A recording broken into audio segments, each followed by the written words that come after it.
RTV app వార్తల్ని క్షణాల్లో చదివే అవకాశం ఉంటుంది. ఒక న్యూస్ పేపర్, ఒక టెలివిజన్ ఛానల్ మీ చేతుల్లో ఎప్పుడూ ఉంటాయి. అంతా కూడా కొన్ని చోట్ల పనులు కూడా చేయలేకపోయారు. చేసిన వాళ్ళకి కొంత పాపం అనుకున్నది ఒకటి, దైవం తెలిసింది ఒకటి, మనకు జరిగింది ఒకటి. ఆ రోజు మన ప్రభుత్వ హయాంలో మనం ఎన్నో పనులు చేయాలి, గ్రామాలు అభివృద్ధి చేయాలని ఒక ఆలోచనతో ముందుకెళ్తే రాష్ట్రం మన ప్రియతమ మాజీ ముఖ్యమంత్రి వర్యులు జగన్మోహన్ రెడ్డి గారు ఆ రోజు ఇచ్చినటువంటి హామీలు నెరవేర్చాలి, సంక్షేమాన్ని పూర్తి స్థాయిలో అమలు చేయాలనే ఉద్దేశంతో ఆ రోజు కొన్ని పనులు చేయలేకపోయారు. ఆయన ఒక్కటేసారి అన్ని చెప్తున్నాడు. ఆయన కూడా ఈ బాబు మాదిరి అయితే ఒక 50 ఏళ్ళ పనులు చేయొచ్చు. చంద్రబాబు నాయుడు చెప్పినట్టు అనుసరిస్తే ఇంకొక 10 సార్లు సీఎం అయినా ఆ పనులన్నీ కంప్లీట్ చేయవచ్చు. ఆ విధంగా కాకుండా మా ఆయన ఒకటేసారి నేను మాట ఇచ్చినా చేయాలి అన్ని చెప్పనటువంటివి ఎన్నో హామీలు చేసిన ఘనత మన మాజీ ముఖ్యమంత్రి జగన్మోహన్ రెడ్డి గారు. ఈరోజు చూస్తా ఉన్నా ఏం వచ్చే సంవత్సరం కాలం అవుతా ఉంది. దీని ముఖ్య ఉద్దేశం ఏంటంటే ప్రజలు ఒక్క సంవత్సరంలో ఎప్పుడు మనకు తెలిసినంత వరకు కాదు, రాజారాయణ గుర్తున్నంత వరకు కూడా నాకు తెలిసి ఇటువంటి ప్రభుత్వాన్ని చూసేద్దాం. చెప్పింది ఒకరు కూడా చేయకుండా 5 ఏళ్ళ అభివృద్ధి జరిగిపోయినట్టున్నారు.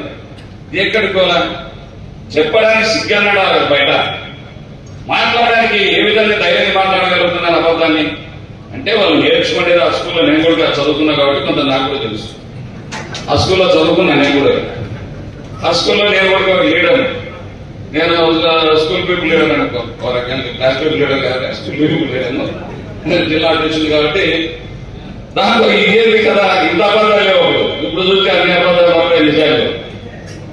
ఎక్కడ చూసినా అయిపోయింది. ఎక్కడ చెప్పలేని సిగ్గుండాలి కదా, ఎవడన్నా వింటాడు. అప్పుడులా కాదు, అప్పుడు ఏదో చెప్తే రామచంద్ర చెప్పినా 3వ వారికి తెలిసేది కాదు. ఇప్పుడు కాదు, ఎంతమంది నాకు అన్ని కోట్ల జనానికి తెలుసుకుంటా ఉంది. వాట్సాప్ లో లేదు, సోషల్ మీడియా విపరీతంగా చూస్తా ఉన్నాం. సోషల్ మీడియాలో విపరీతంగా వస్తా ఉన్నాయి.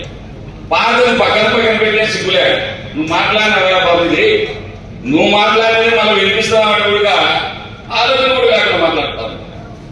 మేము మాట్లాడలేదన్నట్టుగా ఈరోజు తిరిగి మనకే ప్రోగ్రెస్ ఇస్తా ఉన్నాం.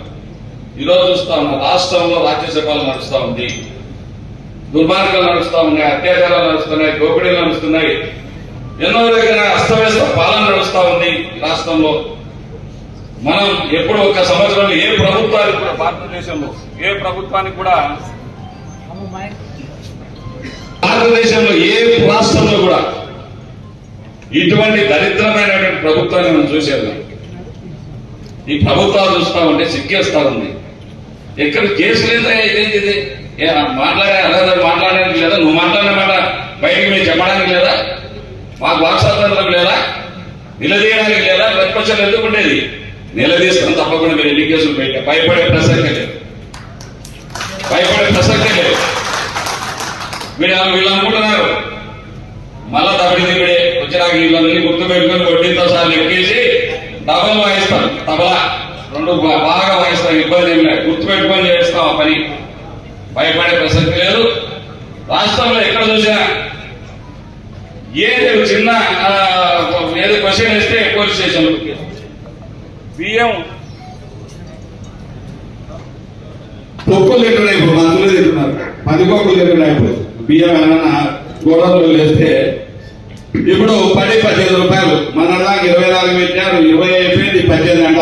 నిన్న ఎవరో చెప్తా ఉంది, రే స్టోర్లోకి బియ్యం ఎవరికైనా ఇవ్వగలరా, 12 రూపాయలు లేడు వానికి డబ్బులు తీసుకొని పోను, నీకు 2 రూపాయలు ఎక్కువేసి నీకు 14 ఇస్తాం, బియ్యం వేయకుండా చెప్పారు.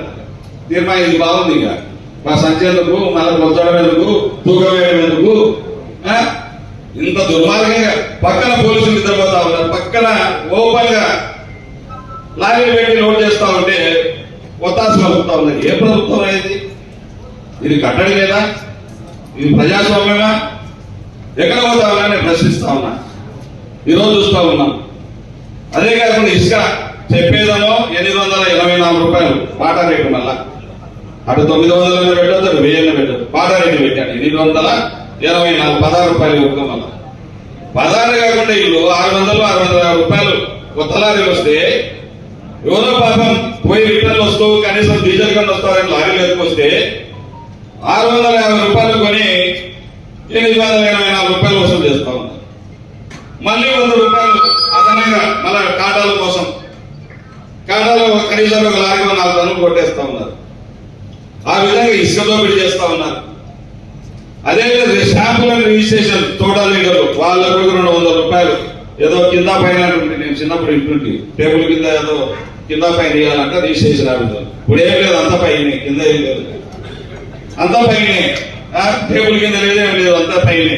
చిన్న వాళ్ళకు 200 రూపాయలు 300 డాక్యుమెంట్. ఆ విధంగా చెప్పుకుంటూ పోతే దేవస్థానాలు మొదలుపెట్టాడనే ఎక్కడ చూసినా ఏ దేవస్థానం చూసినా కుంభకోణాలే. ఎక్కడ చూసినా దేవుని లడ్లు కూడా కొరకరిస్తా ఉన్నారు, పిల్లకల కొరకరి. ఎక్కడ చూసినా నాణ్యత లోపాలు. ఏదన్నా మార్గంగా వెంకటేశ్వర స్వామి జోలికి పోతారు, ఇక్కడ మలేషియా శివుని జోలికి పోతారు. వీళ్లకు త్వరలో అందుకే పోయే కాలం వచ్చింది సంవత్సరంలోనే.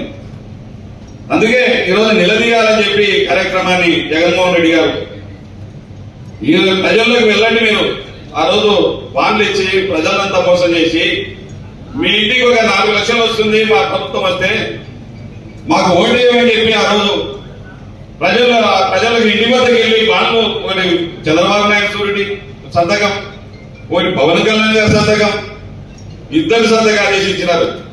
ఆ బాండ్లను చూపించి ఇప్పుడు మా లెక్క మా గడ్డని అడగాలి, మా లెక్క మా గడ్డని అడగాలి. మరిన్ని వీడియోస్ కోసం ఛానల్ ని సబ్స్క్రైబ్ చేయండి. లేటెస్ట్ అప్డేట్స్ కోసం వాట్సాప్ ఛానల్ ని ఫాలో చేయండి. అండ్ లింక్ డిస్క్రిప్షన్ లో ఉంది.